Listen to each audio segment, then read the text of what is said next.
नाज़रीन अस्सलाम वालेकुम। ज़ेड न्यूज़ के ख़बरनामे में आपका इस्तक़बाल है। मैं सलमान ख़ान। आगे बढ़ने से पहले सुर्ख़ियों पर नज़र डालते हैं। रेवंत रेड्डी ने गल्फ़ वर्करों की फ़लाह बहबूद के लिए गल्फ़ भरोसा स्कीम के पोस्टर और दस्तावेज़ी फ़िल्म की रोनुमाई। बैरिस्टर अवैसी की बीजेपी पर सख्त तनक़ीद। वक्फ़ बिल को गैर आइनी करार देते हुए मुसलमानों के मजहबी मुक़ामात के लिए बताया ख़तरा। 1 मई से ATM लेन देन होगा महंगा। मुफ्त हद के बाद हर ट्रांजैक्शन पर 23 रुपये होगा चार्ज। RS प्रवीण कुमार का इंतबाह। कानून तोड़ने वाले पुलिस अफसरान के खिलाफ BRS हुकूमत आने के बाद की जाएगी सख्त कार्रवाई। तेलंगाना में असातिज़ा के बाहमी तबादलों को मंजूरी। महकमे तालीम ने GO 70 किया जारी। गुड्डी मलकापुर में रमज़ान एक्सपो में फायरिंग का वाक़या। पुलिस मसरूफ़ तहक़ीक़ात। अब पेश है ख़बरों की तफसील। तेलंगाना के वज़ीर आला रेवंत रेड्डी ने गल्फ़ वर्करों के ख़ानदानों की मदद के लिए गल्फ़ भरोसा स्कीम के पोस्टर और दस्तावेज़ी फ़िल्म की रोनुमाई की। इस मौके पर P मित्रा की तैयार करदा फ़िल्म भी दिखाई गई, जिसमें हुकूमत के मुख्तलिफ़ फ़लाही प्रोग्राम्स की तफसीलात पेश की गई। रेवंत रेड्डी ने कहा कि हुकूमत गल्फ़ वर्करों की फ़लाह बहबूद के लिए पुरअज़्म है और ये स्कीम इनके ख़ानदानों को सहारा देगी। तक़रीब में तेलंगाना मिनरल डेवलपमेंट कॉरपोरेशन के चेयरमैन E अनिल और दीगर अहम शख्सियात ने भी शिरकत की। सदर मजलिस व रुकन पार्लियामेंट हैदराबाद बैरिस्टर असदुद्दीन अवैसी ने कहा कि मुसलमानों को अमित शाह से सीखने की ज़रूरत नहीं है। उन्होंने कहा कि बीजेपी गैर आइनी कानून बनाने जा रही है। उन्होंने कहा बीजेपी को लोकसभा में अक्सरियत हासिल नहीं जब तक चंद्रबाबू नायडू, नीतीश कुमार, चिराग पासवान और जयंत चौधरी का ताउन ना हो। बैरिस्टर अवैसी ने कहा कि बीजेपी का असल मकसद वक्फ प्रॉपर्टीज़ को तहफ़्फ़ुज़ नहीं बल्कि इन्हें हड़पना है और ये कानून के ज़रिए मुसलमानों की दरगाहों, खानखाहों और कब्रस्तानों को निशाना बनाया जाएगा। उन्होंने बीजेपी के इस फैसले पर शदीद तनक़ीद की है कि वक्फ बोर्ड में गैर मुस्लिम मेंबरान शामिल किए जाएंगे, जबकि हिंदू, सिख और ईसाई मजहबी बोर्ड्स में ऐसा कोई कानून नहीं। बैरिस्टर अवैसी ने कहा कि यह बिल वक्फ प्रॉपर्टीज़ को कमज़ोर करने की साजिश है, जिसके तहत 12 साल से काबिज़ अफराद को मालिकाना हक़ दिया जाएगा और कलेक्टर को फ़ैसला साजी का इख्तियार दिया जाएगा, जो इंसाफ के उसूलों के ख़िलाफ़ है। उन्होंने ख़बरदार किया कि अगर ये कानून बना तो भारत के मुसलमान चंद्रबाबू नायडू, नीतीश कुमार, चिराग पासवान को कभी माफ़ नहीं करेंगे। ये अमित शाह से हमारे सीखना नहीं, हिम्मत है नहीं है। हिम्मत भारत के 133 करोड़ जनता में थी और रहेगी। सवाल ये पैदा होता है कि आप एक अनकॉन्स्टिट्यूशनल कानून बनाने जा रहे हैं जो भारत के संविधान के आर्टिकल 14, आर्टिकल 26, 25 और 29 का ग्रेव वायलेशन है। आप जो प्रोटेस्ट जो चल रहा है, देखिए बीजेपी के पास लोकसभा में मेजॉरिटी नहीं है।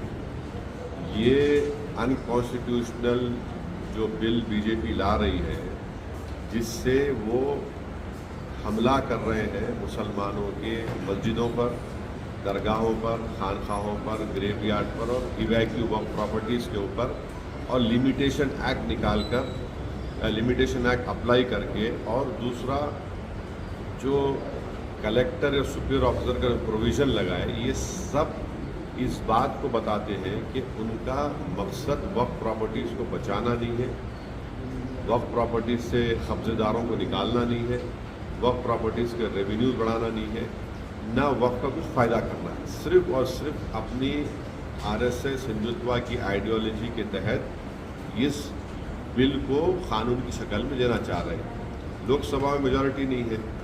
जब तक चंद्रबाबू नायडू, नीतीश कुमार, चिराग पासवान और जयंत चौधरी का सपोर्ट नहीं रहेगा, ये बिल तो पास ही नहीं होगा। अब अगर इस तरह का अनकॉन्स्टिट्यूशनल बिल, जिसको सरे से कश्मीर से लेके भारत के हर रियासत में, हर प्रदेश में मुसलमानों ने इसको रिजेक्ट किया है, अगर ये कल कानून बनेगा तो कभी भी भारत का मुसलमान चंद्रबाबू नायडू को, नीतीश कुमार को, चिराग पासवान को, जयंत चौधरी को माफ़ नहीं करेगा। क्योंकि वो अगर सपोर्ट कर रहे हैं बीजेपी को, इस तरह से सपोर्ट आप अपनी आँख और दिमाग के ऊपर पर्दा डाल कर सपोर्ट नहीं कर सकते। जिससे मुसलमानों के मस्जिदों को, दरगाहों को, खानखाहों को छीन लिया जाएगा। और ये बार बार जो बीजेपी की तरफ से प्रोपेगेंडा होता है, नहीं नहीं इसमें कुछ नहीं है।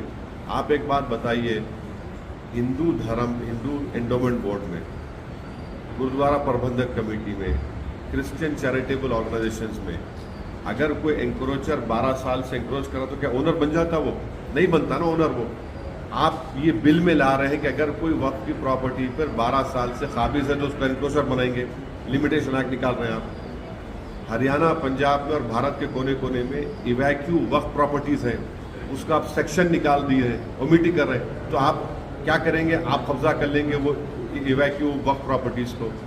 तीसरा, जितने भारत में हिंदू धर्म के बोर्ड हैं, क्रिश्चियन धर्म के बोर्ड है, सिख गुरुद्वारा के बोर्ड है और मुसलमानों का वक्फ बोर्ड मुस्लिम धर्म का है, ये उसी धर्म के लोग उसके मेंबर बनते हैं।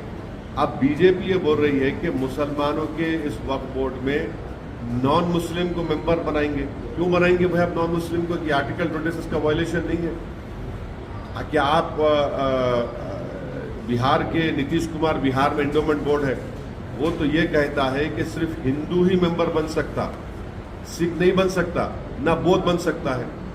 तो क्या किरण रिजिजू बुद्धिस्ट है, क्या वो मेंबर बन सकते बिहार के एंडोमेंट बोर्ड में? नहीं बन सकते। किरण रिजिजू का मेंबर बन सकते बोध गया में, क्योंकि वहां पे बुद्धिस्ट और हिंदू लिखा हुआ है। तो ये अच्छा, फिर आप काशी विश्वनाथ में बनाइए, किरण रिजिजू को बनाएंगे आप? क्या किसी नॉन हिंदू को बना सकते हैं वहां पे? वहां पे तो एम्प्लॉय भी, ऑफिसर जो होता कमिश्नर, वो तो उसको हिंदू होना चाहिए। तो ये आप इस तरह का प्रोविजन ला रहे हैं। और कलेक्टर एंड अबव ऑफिसर, कौन है कलेक्टर भाई? कलेक्टर को अपॉइंट करता एग्जीक्यूटिव, और एग्जीक्यूटिव का अपॉइंटी कलेक्टर या सीनियर ऑफिसर होगा। आप इस बिल में सेक्शन 3C में बोल रहे कि अगर कोई प्रॉपर्टी पे डिस्प्यूट होगा गवर्नमेंट का तो कलेक्टर डिसाइड करेगा या सीनियर ऑफिसर। भाई प्रिंसिपल्स ऑफ नेचुरल जस्टिस ये कहते हैं कि आप अपने ही केस में जज नहीं हो सकते हैं। आप कैसे जज बना रहे हैं उसको? और फिर इतना पावर आप दे रहे हैं कलेक्टर या सुपीरियर ऑफिसर को कि अगर कोई जाकर कंप्लेन कर दे कि वक्फ प्रॉपर्टी नहीं है तो कलेक्टर इंक्वायरी ऑर्डर कर देंगे। जब इंक्वायरी ऑर्डर करेंगे तो प्रॉपर्टी वक्फ की नहीं रहेगी। मजाक है क्या? इंक्वायरी पे प्रॉपर्टी वक्फ नहीं रहेगी और कलेक्टर क्या करेगा? इंक्वायरी ऑर्डर कर देगा और मुकम्मल नहीं करेगा उसको, तो मैं तो वक्फ प्रॉपर्टी से महरूम हो गया। और ये जो पूरे देश में जो बीजेपी आरएसएस जो झूठा प्रचार कर रही है कि हर जगह डिक्लेयर कर सकते, नहीं कर सकते। मेरी प्रॉपर्टी को ही मैं वक्फ कर सकता हूं और उसका गजट नोटिफिकेशन कौन इशू करता है? उस स्टेट का चीफ सेक्रेटरी इशू करता है। गजट नोटिफिकेशन जो होता है गवर्नमेंट का होता है, तो गजट नोटिफिकेशन तो गवर्नमेंट इशू करती है। और एक बात समझिए आप, अमित शाह जिक्र करते हैं दिल्ली की 123 प्रॉपर्टीज का और बार बार हवाला देते सच्चर कमेटी का बीजेपी वाले इस बिल के ताल्लुक से। उसी सच्चर कमेटी में कहा गया कि दिल्ली के 123 प्रॉपर्टीज सच्चर कमेटी ने कहा ये वक्फ की प्रॉपर्टीज हैं और 2007 में सच्चर कमेटी ने कहा कि उसकी मार्केट वैल्यू 3000 करोड़ है। आज हम 2025 में आ गए, आप अंदाजा लगा लिए कम से कम 10,000 करोड़ की प्रॉपर्टी है। तो कैसे? अच्छा, दिल्ली वक्फ बोर्ड में उसका गजट है, सब है कि वक्फ प्रॉपर्टी है। दिल्ली की सरकार बोलती है नहीं ये वक्फ प्रॉपर्टी नहीं है। तो आप क्या कर रहे हैं? उन प्रॉपर्टीज को छीनना चाह रहे हैं। 1 मई से एटीएम लेन देन मजीद महंगा होने जा रहा है क्योंकि आरबीआई ने बैंकों को माहाना मुफ्तहत के बाद हर ट्रांजैक्शन पर 23 रुपये वसूल करने की इजाज़त दे दी है। आमतौर पर सारिफिन को अपने बैंक के एटीएम से 5 मुफ्त ट्रांजैक्शन की सहूलत होती है, जबकि दूसरे बैंक के एटीएम पर मेट्रो शहरों में 5 और दीगर इलाक़ों में 3 मुफ्त ट्रांजैक्शन की इजाज़त दी जाती है। अगर सारिफिन इस हद से तजावुज़ करते हैं तो हर इजाफी ट्रांजैक्शन पर चार्ज अदा करना पड़ेगा। इस वक्त फ़ी ट्रांजैक्शन 21 रुपये वसूल किए जा रहे हैं, लेकिन नए फैसले के तहत ये रकम 23 रुपये हो जाएगी।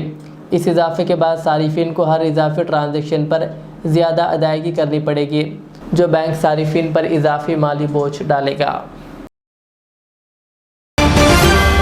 बीआरएस कायद आरएस प्रवीण कुमार ने कहा कि रेवंत रेड्डी के अहकामात के तहत कुछ पुलिस अफसरान गैर कानूनी मुकदमात दर्ज कर रहे हैं।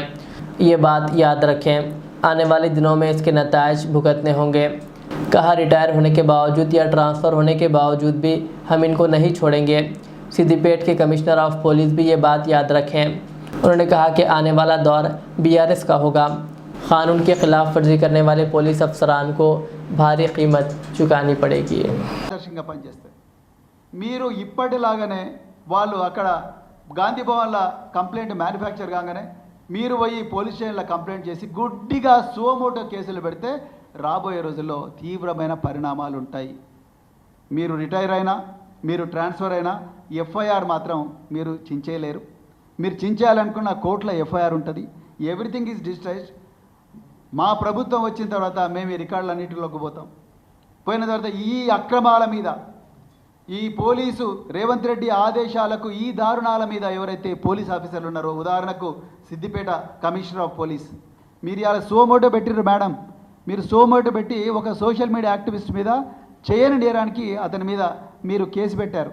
కానీ హరీష్ రావు గారిని, కేటీఆర్ గారిని పెట్రోలు పోసి చంపుతామన్న మైనంపల్లి హనుమంతరావు మీద మీరు ఇంతవరకు ఎఫ్ఐఆర్ బుక్ చేయలేదు. This we will remember. మేము రిక్వెస్ట్ చేసినా మీరు ఏం చేశారు?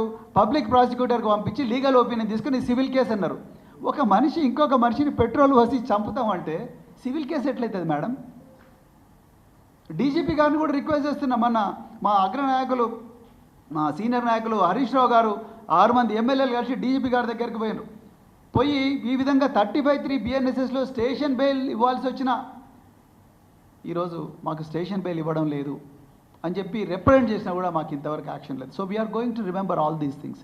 రాబోయే బీఆర్ఎస్ ప్రభుత్వంలో తప్పకుండా ఒక ట్రిబ్యునల్ వేస్తాం. ట్రిబ్యునల్ వేసి ఏ అధికారులు అయితే చట్టాన్ని ఉల్లంఘించి రాజ్యాంగం ఇచ్చిన ప్రాథమిక హక్కులు ఆర్టికల్ 14, ఆర్టికల్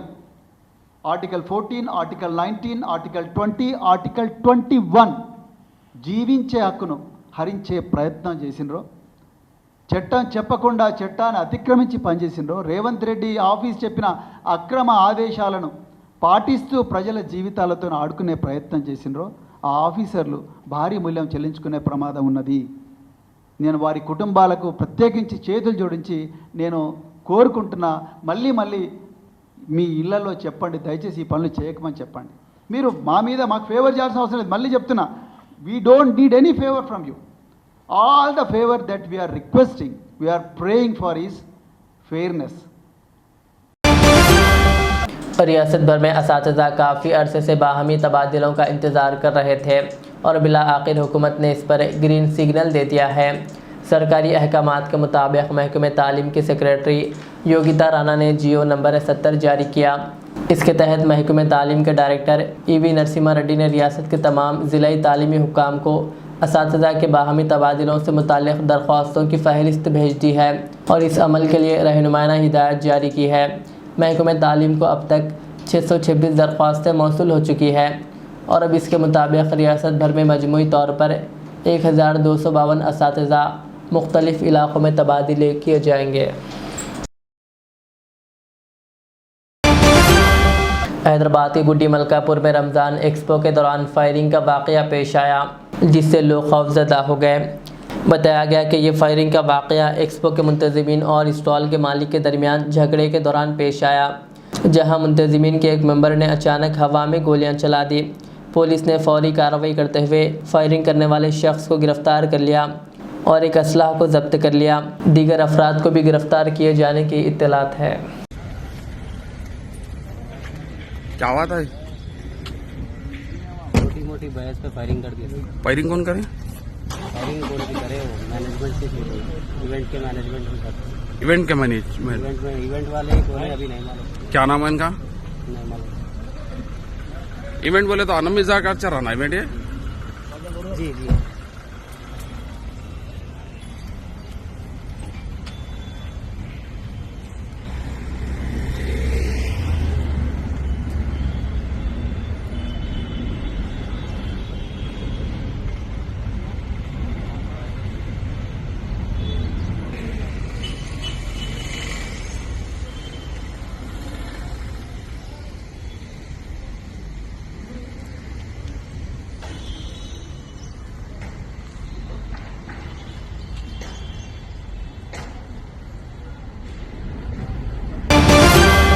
सदर मजलिस फ़ारूक ने पार्लियामेंट हैदराबाद बैरिस्टर असदुद्दीन अवैसी ने महाराष्ट्र हुकूमत पर तनकीद की है कि वो एक तरफा सिर्फ मुसलमानों के ख़िलाफ़ कार्रवाई कर रही है। उन्होंने कहा कि अगर कोई कॉमेडियन किसी पर गद्दारी का इल्ज़ाम लगाते हैं तो हंगामा मच जाता है, मगर पैगम्बर इस्लाम मोहम्मद मुस्तफ़ा सल्लल्लाहु अलैहि वसल्लम की शान में गुस्ताखी हो तो कोई कार्रवाई नहीं होती।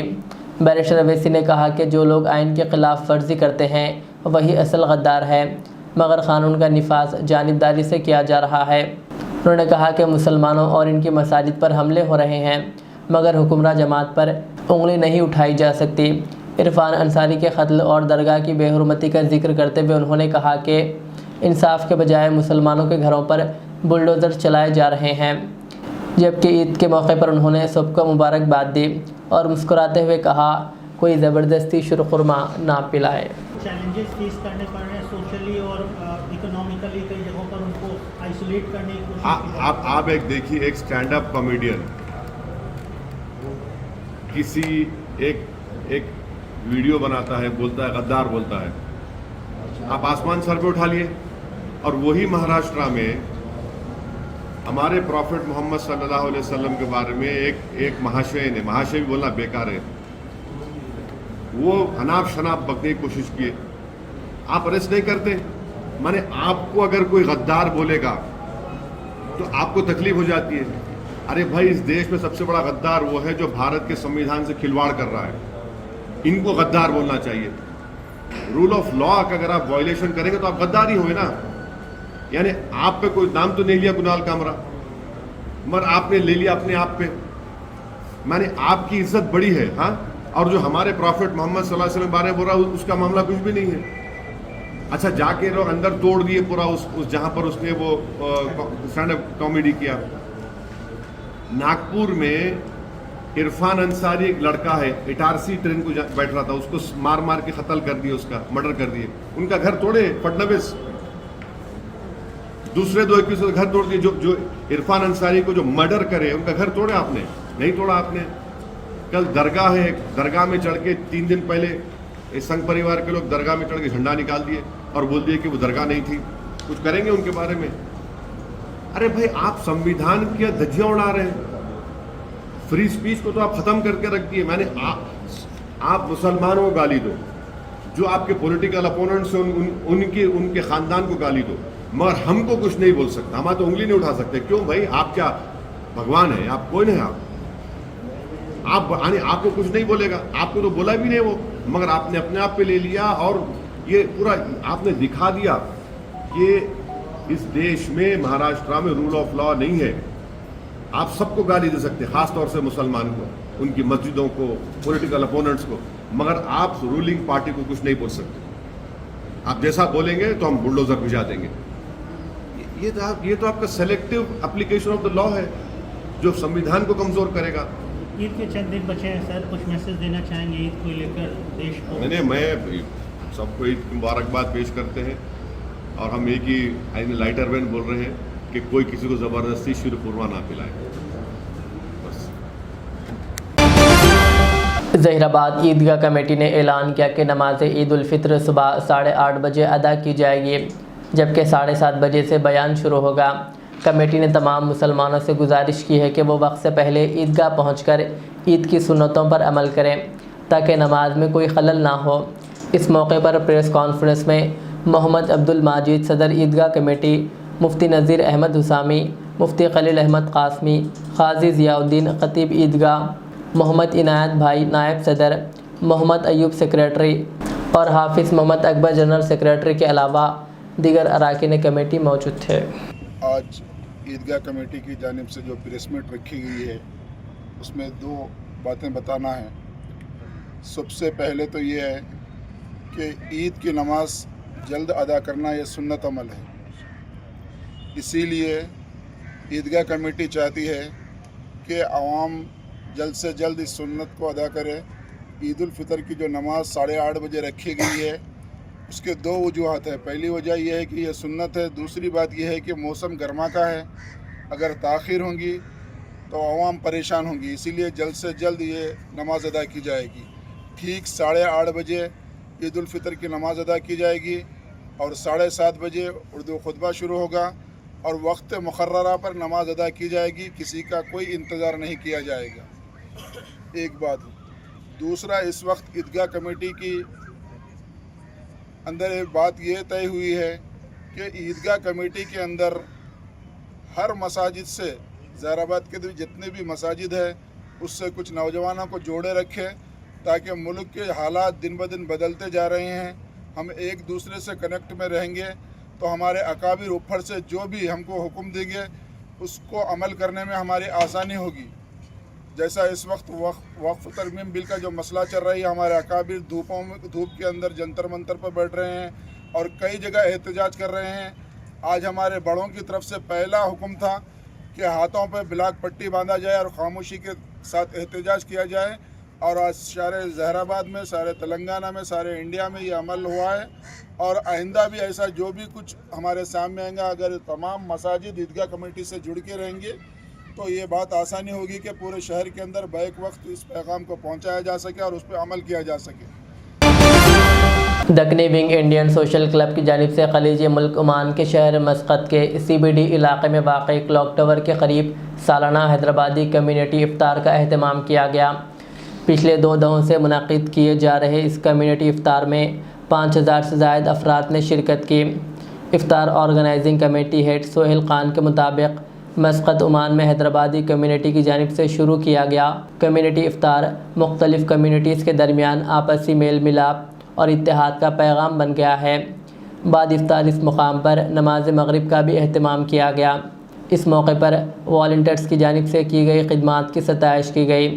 Deccani wing team members doctor Wasifuddin, को कन्वेनर सालाना हैदराबादी कम्युनिटी इफ्तार मंसूर साबरी, समी अली, मोहम्मद फसीउद्दीन, अजीम शफ़ी, गफ़्फ़ार तुराबी, शहबाज अली, दाऊद ख़ान, अहमद मसीउद्दीन और मोहम्मद आतिफ़ के अलावा दीगर ने इंतज़ामात में हिस्सा लिया।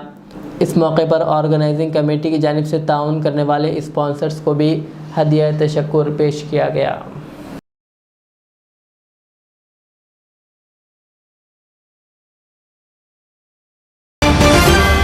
आखिर में सुर्खियां और एक बार। रेवंत रेड्डी ने गर्ल्स वर्करों की फलाह बहबूद के लिए गर्ल्स भरोसा स्कीम के पोस्टर और दस्तावेजी फिल्म की रोनुमाई। बैरिस्टर अवैसी की बीजेपी पर सख्त तनकीद। वक्फ बिल को गैर आइनी करार देते हुए मुसलमानों के मजहबी मुकामात के लिए बताया खतरा। 1 मई से ATM लेन देन होगा महंगा। मुफ्त हद के बाद हर ट्रांजैक्शन पर 23 रुपये होगा चार्ज। RS प्रवीण कुमार का इंतबाह। कानून तोड़ने वाले पुलिस अफसरान के खिलाफ BRS हुकूमत आने के बाद की जाएगी सख्त कार्रवाई। तेलंगाना में असातिज़ा के बाहमी तबादलों को मंजूरी। महकमे तालीम ने GO 70 किया जारी। गुड्डी मलकापुर में रमज़ान एक्सपो में फायरिंग का वाक़या। पुलिस मसरूफ़ तहक़ीक़ात। ये थी आज की दिन भर की हमारी ख़बरें। मुझे इजाज़त दीजिए। हमारे यूट्यूब चैनल को यूट्यूब पर सब्सक्राइब, फेसबुक पर लाइक शेयर ज़रूर करें। अल्लाह हाफ़िज़। Modern trends readymade menswear collection पेश करते हैं आपके लिए आला अक़साम व मियारी मलबूसात। हमारे यहाँ formal, party wear, jeans, T shirt और ट्रैक पैंट्स के वसी वैरायटीज़ दस्तयाब है। इसके अलावा मर्दाना घड़ियाँ, सनग्लासेस और मियारी जूतों का शानदार कलेक्शन भी। ऑर्डर्स पर इम्पोर्टेड अशिया भी हासिल की जा सकती है, तो देर किस बात की, आज ही चले आएँ। हमारा पता है मॉडर्न ट्रेंड्स, बीबी का चश्मा रोड, टिकलकुंटा, फलकनुमा, हैदराबाद। मज़ीद मालूमात और राब्ते के लिए प्रोपरेटर मोहम्मद इमाद अहमद से रब्ता करें। 9959541435। रियाज इस्लामिक स्कूल तालीमी मैदान में एक नया इनकलाब। इस्लामिक और मॉडर्न एजुकेशन की अजीम दरसगाह। 23 साल तजुर्बे के बाद तलबा और तालिबात के लिए रियाज इस्लामिक स्कूल पेश करता है हिफ्ज़ कुरान, नाज़िरा कुरान क़ायदे के अलावा नर्सरी ता 10वीं जमात तक के तालीम का बेहतरीन नज़्म। बच्चों के लिए हॉस्टल की सहूलत, मुस्तहिक़ तलबा के लिए खुसूसी रियायत, तलबा और तालिबात के लिए अलहदा क्लासेस के माकूल नज़्म, खुसूसी computer classes, hardware and software training, बच्चों में तहरीर और तकरीरी सलाहियतों को उजागर करने के लिए हफ्तावारी प्रोग्राम, काबिल और मुशफ़िक़ असातिज़ा इकराम की निगरानी में बेहतरीन तालीम नज़्म। सुबह 8 बजे तक शाम 4:30 बजे दाखिले जारी हैं, उजलत कीजिए। Riaz Islamic school, opposite lane, new SR petrol pump, Vattepally, Hyderabad. अल रियाज टूर्स एंड ट्रैवल्स नज़द Riaz health care clinic, Mustafa Nagar, Falaknuma, Hyderabad. Air ticketing international और domestic, visa endorsement, immigration, passport दाखिल करने में ताउन, विजिट वीजा और उम्रा वीजा के लिए हमसे रब्त करें। वेस्टर्न यूनियन और मनीग्राम के साथ साथ दीगर सहूलियात भी मौजूद। Proprietor Mohammad Riyaz Ahmed, Al Riyaz tours and travels. खिदमत का मौका दें, आपका इत्मीनान हमारी कामयाबी।